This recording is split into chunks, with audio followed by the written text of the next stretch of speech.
So hello students, last time आपण electromagnetic वेव्हचं equation बघितलेलं होतं. इलेक्ट्रोमॅग्नेटिक वेव्हचं इक्वेशन किंवा इलेक्ट्रोमॅग्नेटिक वेव्हचं इक्वेशन म्हणजे इलेक्ट्रिक फील्ड किंवा मॅग्नेटिक फील्डचं इक्वेशन होतं. बघा, इलेक्ट्रोमॅग्नेटिक वेव्हचं इक्वेशन काय येणार बघा, that is E is equal to E not sine kx plus और मायनस ओमेगा टी. ओके, हे इलेक्ट्रिक फील्डचं इक्वेशन होतं. आणि मॅग्नेटिक फील्डचं इक्वेशन काय होतं, B is equal to B not sine kx plus minus omega T. Okay, kx plus minus omega T.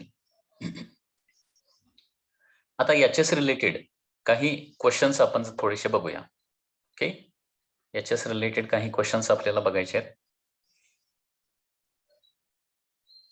Suppose एक equation असं दिलेलं आहे तुम्हाला, क्वेश्चन एमसीक्यू याचा असा दिलेला आहे, equation of electric field is equation of electric field is equation of electric field is, suppose E is equal to 50 sin 50 sin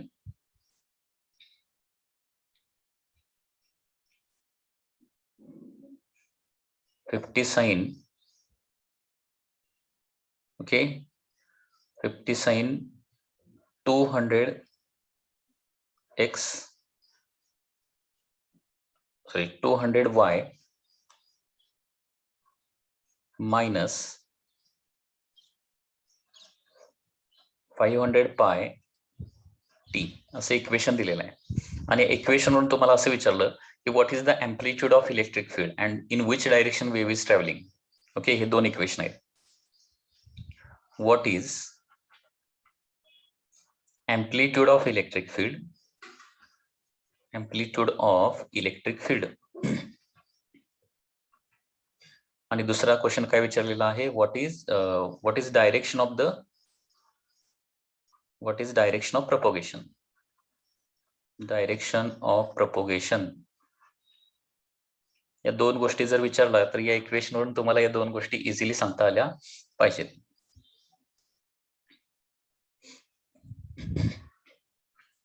पहिली गोष्ट म्हणजे एम्प्लिट्यूड ऑफ इलेक्ट्रिक फील्ड म्हणजे काय, maximum value of the electric field.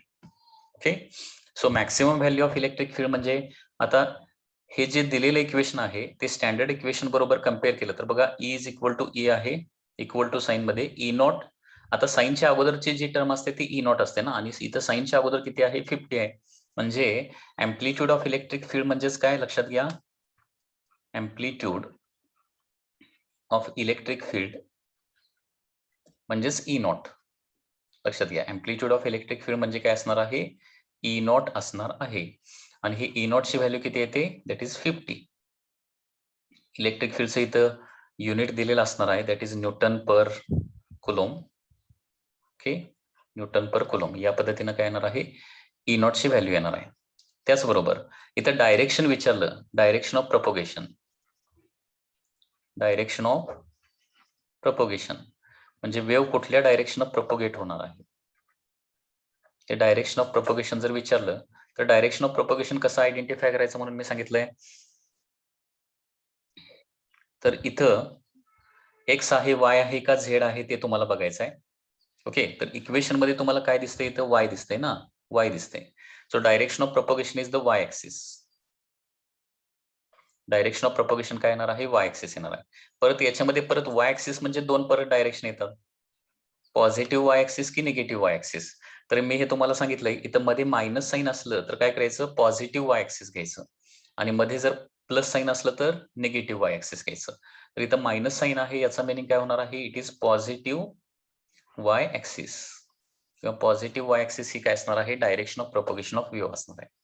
लक्षात आलं का बघा, हे दोन सिंपल क्वेश्चन एमसीक्यू मध्ये या पद्धतीने विचारले जाऊ शकतात. इक्वेशन ऑफ इलेक्ट्रिक फील्ड दिलं तर एम्प्लिट्यूड ऑफ इलेक्ट्रिक फील्ड विचारतात आणि डायरेक्शन ऑफ प्रपोगेशन विचारतात. डायरेक्शन ऑफ प्रपोगेशन कसं आयडेंटिफाय करायचं, साइनच्या आतमधली टर्म बघायची, इथं एक्स आहे, वाय आहे का झेड आहे. तर जे काय एक्स, वाय किंवा झेड असेल ती त्याची डायरेक्शन ऑफ प्रपोगेशन असणार आहे. त्याचबरोबर एक्स ला दोन डायरेक्शन येतात, वाय ला दोन डायरेक्शन येतात आणि झेड ला दोन डायरेक्शन येतात. ओके, मध्ये मायनस साइन असेल तर पॉझिटिव्ह डायरेक्शन घ्यायचं, उलट घ्यायचं बरोबर. मध्ये साईन जर मायनस असेल ना तर ते पॉझिटिव्ह डायरेक्शन जात असणार आणि मध्ये साईन जर प्लस असेल तर काय असणार आहे निगेटिव्ह डायरेक्शन. आणखी एक क्वेश्चन बघूया. आता इलेक्ट्रिक फील्ड ऐवजी मॅग्नेटिक फील्डचं इक्वेशन घेऊया. ओके, तर बघा equation of magnetic field is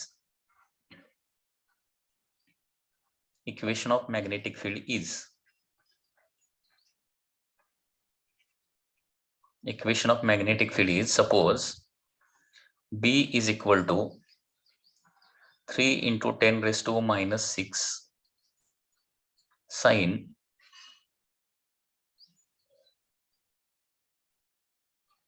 600 pi t plus 20 z असं जर दिलं, this is the equation of magnetic field in electromagnetic wave. Then आता इथे डायरेक्टली बघूया. फर्स्ट आहे that is amplitude of magnetic field. Amplitude of magnetic field म्हणजे magnetic फील्डची maximum value काय असणार आहे, म्हणजे बी नॉट काढायला सांगितलंय. That is B not. Directly answer लिहूया बी नॉट. आता बघा बीचं इक्वेशन काय आहे, B is equal to B not sine omega T K X plus minus omega T. साईनच्या पुढे जी टर्म असते ना, साईनच्या लेफ्ट हँड साईडला जी टर्म असते ना ती काय असते, बी नॉट असते. इथं साईनच्या लेफ्ट हँड साईडला काय बघा 3 into 10 raise to minus 6. So B naught ची व्हॅल्यू येणार आहे 3 इंटू 10 रेस टू मायनस 6. याचं युनिट असतं टेस्ला. अँड सेकंड आता डायरेक्शन ऑफ प्रपोगेशन. नेक्स्ट आहे direction of propagation. Direction of propagation. आता हे डायरेक्शन ऑफ प्रपोगेशन काय येणार, तर बघा इक्वेशन मध्ये बघायचं म्हणजे साईनच्या राईट हँड साईडला जे ब्रॅकेट आहे, ब्रॅकेटच्या आतमध्ये एक्स आहे, वाय आहे का झेड आहे ते बघायचं आणि ती डायरेक्शन घ्यायची. आता इथं तुम्हाला बघा, इथं तुम्हाला टी दिसतंय. ओके, टी म्हणजे काय असतं, टाइम असतं. आणि इथं झेड दिसतंय म्हणजे डायरेक्शन काय असणार आहे, डायरेक्शन ऑफ प्रपोगेशन असणार आहे झेड ऍक्सिस. परंतु झेड ऍक्सिसला परत दोन डायरेक्शन येतात, पॉझिटिव्ह झेड ऍक्सिस का निगेटिव्ह झेड डायरेक्शन ट्रॅव्हल करावं लागली. तर बघा इथं मध्ये काय आहे, साईन प्लस साईन आहे. तर प्लस साईन म्हणजे काय येणार आहे, it is travelling in negative direction of the Z axis. Negative Z axis, negative Z axis ही काय येणार आहे, डायरेक्शन ऑफ प्रपोगेशन. म्हणजे या डायरेक्शन ती वेव्ह काय होत असणार आहे, प्रपोगेट होत असणार आहे. हा पार्ट लक्षात आला का, याच्यामध्ये काय डाऊट आहे का? आता याच्यानंतर speed of electromagnetic waves related एक नंबर ऑफ फॉर्म्युले आहेत आणि ते फॉर्म्युले काय काय आहेत बघा. नो स्पीड किंवा त्यालाच आपण व्हेलॉसिटी म्हणू शकतो, कारण इलेक्ट्रोमॅग्नेटिक वेव्ह स्ट्रेट लाईनच ट्रॅव्हल करते आणि स्ट्रेट लाईन मोशन असेल तर स्पीड आणि व्हेलॉसिटी सेमच असतात. Speed of electromagnetic wave. आता इथं काही स्पीड ऑफ इलेक्ट्रोमॅग्नेटिक वेव्हचे काही स्टँडर्ड फॉर्म्युले आहेत, ते फॉर्म्युले तुम्हाला पाठ करून ठेवावे लागतील. Speed of electromagnetic wave. Okay, तर त्याच्यामध्ये फर्स्ट फॉर्म्युला आहे. आता स्पीड ऑफ इलेक्ट्रोमॅग्नेटिक वेव्हला काय वापरतो आपण, सिंबल सी हे सिंबल वापरतो. स्पीडसाठी सी हे सिंबल वापरतो. तर त्याच्यामध्ये पहिला फॉर्म्युला आहे speed is equal to frequency into wavelength. Frequency into wavelength हा फर्स्ट फॉर्म्युला आहे. So C is equal to फ्रिक्वेन्सीला आपण न्यू हे सिंबल वापरतो. न्यू हे एक ग्रीक अल्फाबेट आहे, न्यू म्हणायचं याला. ओके, व्ही प्रमाणे दिसतं परंतु त्याला न्यू म्हणतात. इंटू वेव्हलेंथ असतं लॅम्बडा. ओके, तर स्पीड ऑफ इलेक्ट्रोमॅग्नेटिक वेव्हचा हा फर्स्ट फॉर्म्युला आहे. म्हणजे प्रत्येक इलेक्ट्रोमॅग्नेटिक वेव्ह म्हटलं की वेव्हलेंथ येणार आहे आणि फ्रिक्वेन्सी येणार आहे. कारण ऑसिलेशन्स असतात, ऑसिलेशन पर सेकंड किती होतात, व्हायब्रेशन पर सेकंड किती होतात, त्याला काय म्हणतो आपण, फ्रिक्वेन्सी असं म्हणतो. आणि त्याचबरोबर वेव्हलेंथ देखील असणार आहे.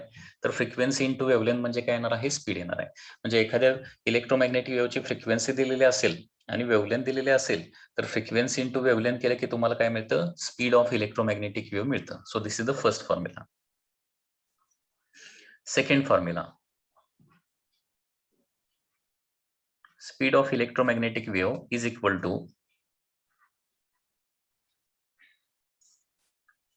angular frequency divided by propagation constant पण येतं. Angular frequency divided by propagation constant. Angular frequency म्हणजे काय असतं? ओमेगा असतं. ओमेगा याला काय म्हणायचं? डब्ल्यू सारखं दिसतं, परंतु याला काय म्हणायचं? ग्रीक अल्फाबेट आहे ते ओमेगा म्हणायचं त्याला. It is not W, it is omega. Angular फ्रिक्वेन्सीसाठी हे सिम्बॉल आपण वापरतो, omega divided by propagation constant म्हणजे के. हा दुसरा फॉर्म्युला आहे. ओके, म्हणजे सी इज इक्वल टू, लक्षात घ्या काय येणार आहे? C is equal to omega by K असतं, omega by K. So this is the second formula. C is equal to omega by K. ठीक आहे. आता C is equal to omega by K कसं येतं? तर तुम्हाला हे माहिती असेल की ओमेगा म्हणजे 2 पाय इंटू फ्रिक्वेन्सी असतं. हे ओमेगा आणि फ्रिक्वेन्सी मधलं रिलेशन आहे. म्हणजे अँग्युलर फ्रिक्वेन्सी आणि जस्ट फ्रिक्वेन्सी या दोन डिफरंट टर्म्स आहेत, लक्षात घ्या. फ्रिक्वेन्सी आणि अँग्युलर फ्रिक्वेन्सी म्हणजे न्यू आणि ओमेगा मध्ये रिलेशन आहे. 2 पाय इंटू न्यू म्हणजे ओमेगा असतं आणि प्रोपोगेशन कॉन्स्टंट म्हणजे दिलंय तुम्हाला 2 पाय बाय लॅम्बडा असतं. 2 पाय get cancel, new into lambda होणार. म्हणजे पुन्हा एकदा तोच फॉर्म्युला आला, फर्स्ट फॉर्म्युला. ओके, अशा प्रकारे सी चा पहिला फॉर्म्युला आहे न्यू इंटू लॅम्बडा, दुसरा फॉर्म्युला आहे ओमेगा बाय के. हाच फॉर्म्युला आपण असा पण म्हणू शकतो. आता जे इक्वेशन आहे, इक्वेशन बघा, इक्वेशन ऑफ इलेक्ट्रोमॅग्नेटिक वेव्ह कसं होतं बघा. इक्वेशन ऑफ ईएम वेव्ह कसं होतं? E is equal to E naught sine omega T plus minus K X होतं. म्हणजे ह्या टर्म पाठीमागे पुढे असू शकतात, लक्षात घ्या. याचा काय संबंध नाही. K X plus minus omega T असू शकतंय किंवा omega T plus minus K X, त्यांना काहीही इक्वेशन मध्ये फरक पडत नाही. नाहीतर तुम्ही म्हणाल पाठीमागे आपण K X plus minus omega T लिहिलं होतं, आता omega T plus minus K X लिहिलंय, त्यांना काहीही फरक पडत नाही, लक्षात घ्या. आणि दुसरी महत्वाची गोष्ट म्हणजे साईनच्या ठिकाणी तर कॉस असलं तरी पण चालतं, टॅन चालत नाही मात्र. ठीक आहे. सो इलेक्ट्रोमॅग्नेटिक वेव्हचं इक्वेशन जे आहे ते लक्षात घ्या. हे स्टँडर्ड इक्वेशन दिलंय, याच्यामध्ये काय फरक असू शकतात? पहिली गोष्ट म्हणजे ओमेगा टी आणि के एक्स या टर्म मागं पुढे असू शकतात. ओके, त्याचा काय संबंध नाही की ओमेगा टी सुरुवातीला पाहिजे किंवा के एक्स सुरुवातीला पाहिजे, असं काही नाहीये. दुसरी गोष्ट म्हणजे साईनच्या ठिकाणी कॉस पण असू शकतं. ओके, तरी देखील ते इलेक्ट्रोमॅग्नेटिक वेव्हचंच इक्वेशन होत आहे. ठीक आहे. आता इथं बघा, टी बरोबर कोण असते? ओमेगा असते आणि एक्स बरोबर कोण असते? के असते. म्हणजे speed C is equal to असं पण लिहू शकतो, टी बरोबर असणारा कोइफिशियंट, टीला मल्टिप्लाइंग जो कोइफिशियंट म्हणजे व्हॅल्यू आहे ती व्हॅल्यू. ओके, म्हणजे इथं काय लिहिणार? कोइफिशियंट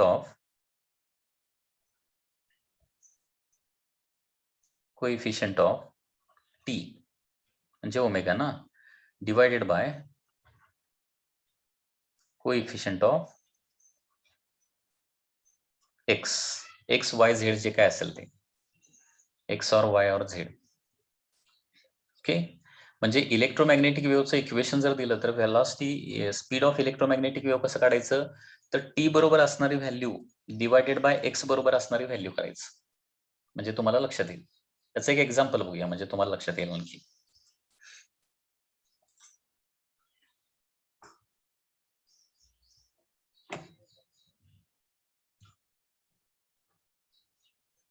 ओके, हे सेकंड जो आपण हा C is equal to coefficient of T divided by coefficient of X बघितलंय ना, त्याचं एक एक्झाम्पल बघूया म्हणजे तुम्हाला हे आणखी थोडस क्लिअर होईल.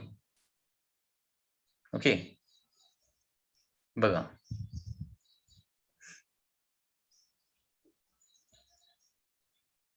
suppose equation of a electromagnetic wave is 100 sin 10 raised to 3x. Equation of electric field दिलेला आहे 100 sign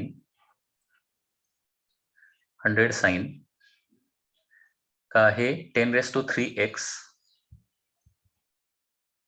10 raised to 3x plus 10 raised to 3x plus 1.5 into 10 raised to 11, 1.5 into 10 raised to 11 t असं equation आहे suppose electric फील्डचं. Okay, आणि विचारलं then speed of electromagnetic wave is, म्हणजे equation वरून असे क्वेश्चन्स असतात, लक्षात घ्या. Speed of EM wave, electromagnetic wave is.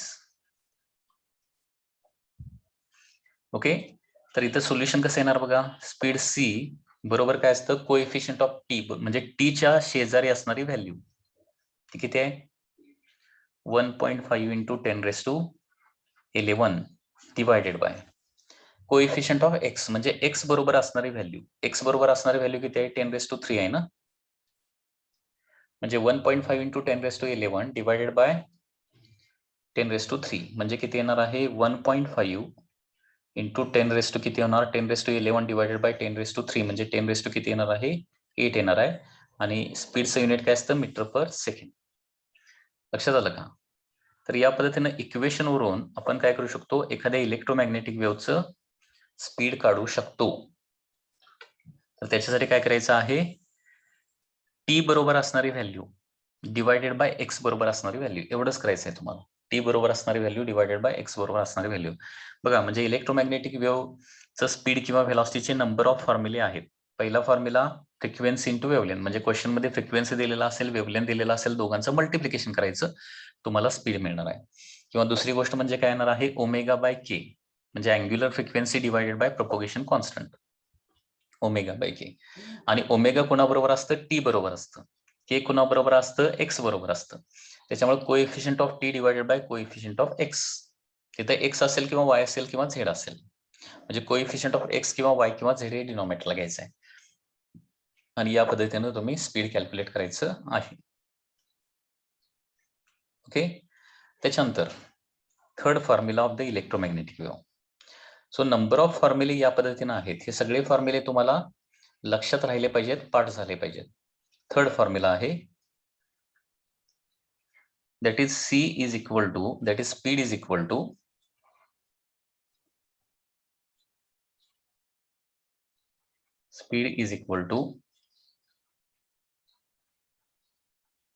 amplitude of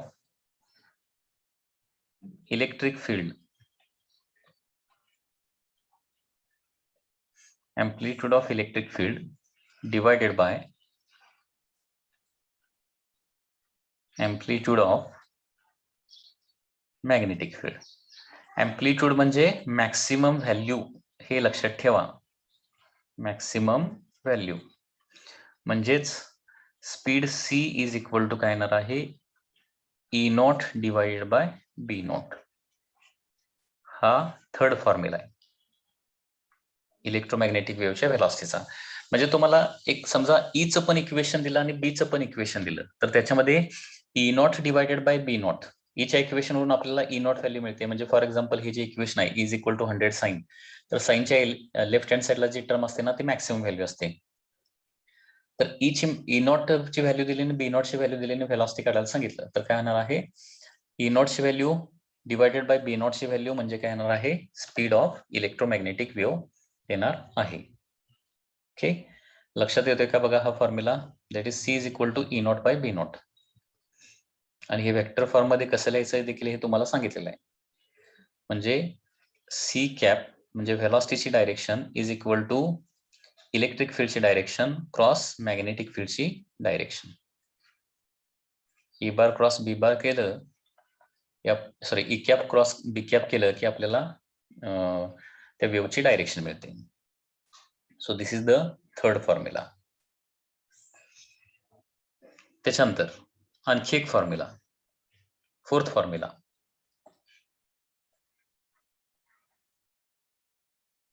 म्हणजे स्पीड ऑफ इलेक्ट्रोमॅग्नेटिक वेव्हचे एवढे सगळे फॉर्म्युले तुम्हाला पाठच करावे लागतील. ओके, आता येणार आहे speed of electromagnetic wave in vacuum. Speed of electromagnetic wave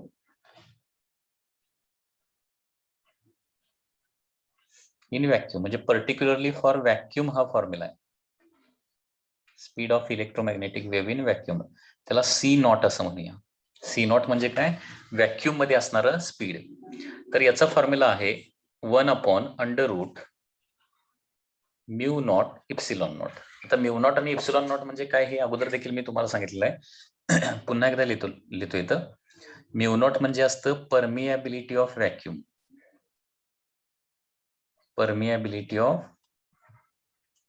vacuum.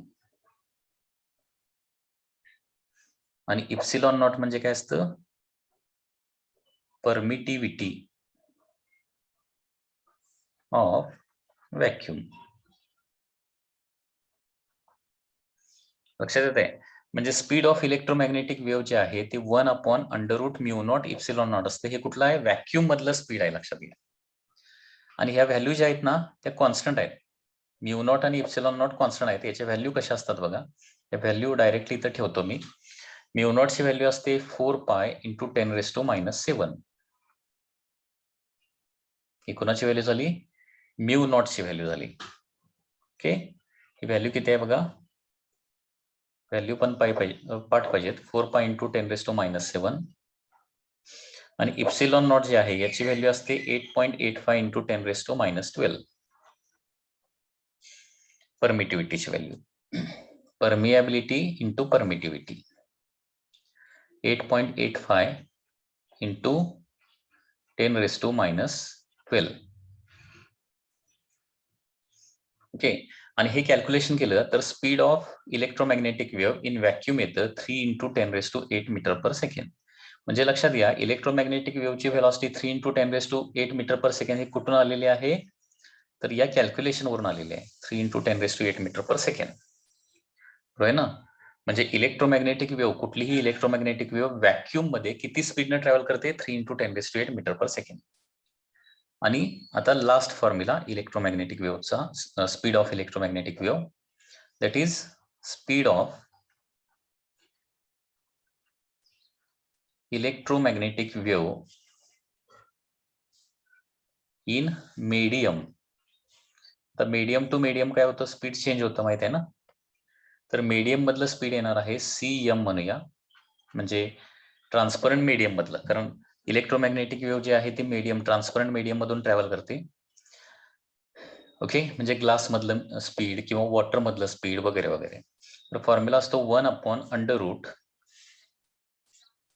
बघा, म्यू इंटू इप्सिलॉन. जे μ0 इप्सिलॉन ऐवजी किंवा म्यू इंटू इप्सिलॉन लिहिण्याऐवजी म्यू एम इप्सिलॉन एम लिहूया.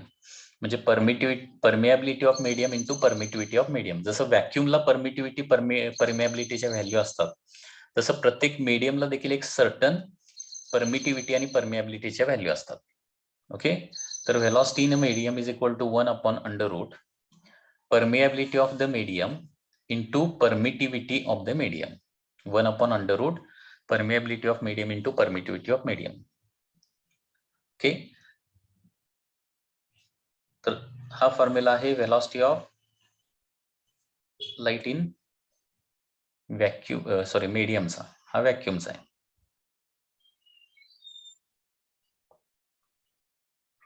ओके, हाच फॉर्म्युला आपण असा पण लिहू शकतो, 1/√. आता परमिएबिलिटी ऑफ मीडियम म्हणजे permeability of vacuum into relative permeability असतं. ओके, आणि परमिटिव्हिटी म्हणजे काय असतं? तर permittivity of the vacuum into relative permittivity. Okay, या काही गोष्टी नवीन आहेत तुम्हाला, ओके, ज्या तुम्हाला लक्षात ठेवाव्या लागतील. So CM is equal to 1/√. आता हे लक्षात घ्या, म्यू आर म्हणजे काय असतं? Relative permeability, relative permeability. Okay, आणि इप्सिलॉन आर म्हणजे काय असणार आहे? रिलेटिव्ह म्हणजे with respect to vacuum. With respect to vacuum ते किती टाइम्स आहे याला रिलेटिव्ह म्हणायचं. Relative permittivity, relative permittivity. So 1/√. Okay, थोडंसं सेपरेट करतो. μ0 इप्सिलॉन नॉट सेपरेट येणार, अंडररूट मध्ये μ0 आणि इप्सिलॉन नॉट सेपरेट काढलं, इंटू काय येणार? अंडररूट काय मग शिल्लक राहणार इथं? म्यू आर आणि इप्सिलॉन आर हे शिल्लक राहणार आहे. आता बघा, 1/√μ0 म्हणजे काय असतं? बरोबर आहे ना. 1/√μ0 म्हणजे स्पीड इन व्हॅक्यूम असतं, म्हणजे C0 डिवायडेड बाय काय येणार आहे? अंडर रूट काय राहणार आता? μr εr राहणार आहे. Okay,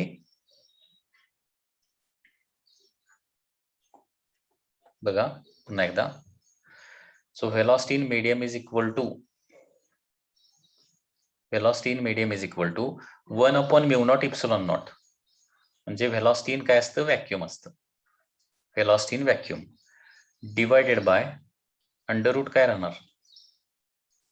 relative permeability into relative permittivity.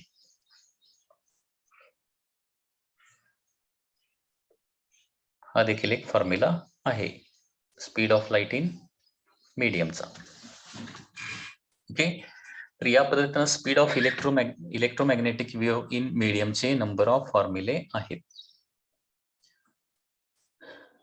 तर हे सगळे फॉर्म्युले तुम्हाला पाठ पाहिजेत, कारण याच्यावर काहीही न्यूमरिकल विचारलं जाऊ शकतं आणि याच्यावरच मोस्टली अनेक वेळा एक्झाम मध्ये न्यूमरिकल्स आलेले आहेत. ओके, सगळे फॉर्म्युले पुन्हा एकदा मी इथे एका ठिकाणी लिहितो, जे आपण डिटेलमध्ये स्टडी केलेले आहेत. हे फॉर्म्युले तुम्हाला पाठच करावे लागतील सध्या तरी, त्याला दुसरा पर्याय नाहीये. तर बघा काय काय फॉर्म्युले आपण लिहिले.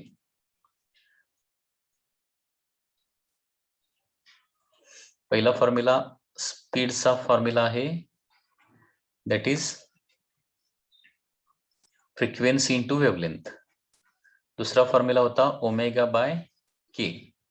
तिसरा फॉर्म्युला ओमेगा म्हणजे कोइफिशियंट ऑफ, शॉर्ट मध्ये लिहितो, कोइफिशियंट ऑफ टी, म्हणजे टी बरोबर असणारी value divided by coefficient of x किंवा वाय किंवा झेड, एक्स बरोबर असणारी व्हॅल्यू. ठीक आहे. त्याच्यानंतर आपण बघितला formula, that is E0 divided by B0. Okay, बघा 1 नंबर, 2 नंबर, 3 नंबर, 4 नंबर. त्याच्यानंतर व्हॅक्यूम मधलं स्पीड 1/√μ0 ε0, बरोबर आहे ना? 1/√μ0 ε0.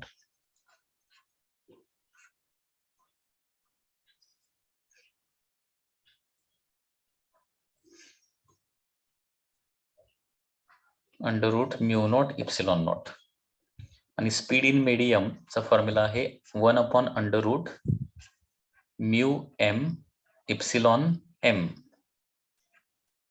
म्हणजेच velocity in vacuum divided by under root μr εr relative permeability into relative permittivity. Okay, तर हे नंबर ऑफ फॉर्म्युले आहेत. हे स्पीडचे फॉर्म्युले आहेत जे इक्वेशन वरून मोस्टली आपण वापरतोय.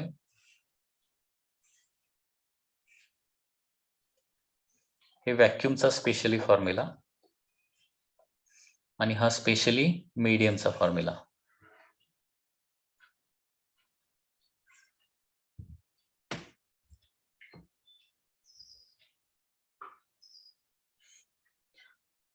ओके, आता तुम्ही 10th स्टँडर्ड मध्ये हे देखील स्टडी केलेलं असेल की velocity of light in the medium म्हणजे काय असतं? Velocity of light in vacuum divided by refractive index, बरोबर आहे ना? Velocity of light in a medium is equal to velocity of light in vacuum divided by refractive index. आता हे equation CM is equal to C0 divided by, आपण जर बघितलं तर इथं रिफ्रॅक्टिव्ह इंडेक्स आहे आणि इथं काय आहे? μr εr आहे. म्हणजे याचा अर्थ दुसरा पण असा अर्थ होतो की रिफ्रॅक्टिव्ह इंडेक्सचा फॉर्म्युला काय असतो? एखाद्या मीडियमची रिफ्रॅक्टिव्ह इंडेक्स म्हणजे relative permeability of that medium into relative permittivity of that medium. Relative permeability किंवा रिलेटिव्ह परमिटिव्हिटी म्हणजे काय? व्हॅक्यूमच्या किती पट त्या मीडियमची परमिटिव्हिटी किंवा परमिएबिलिटी आहे. रिलेटिव्ह म्हणजे किती टाइम्स आहे? 1 times, 2 times, 3 times and so on.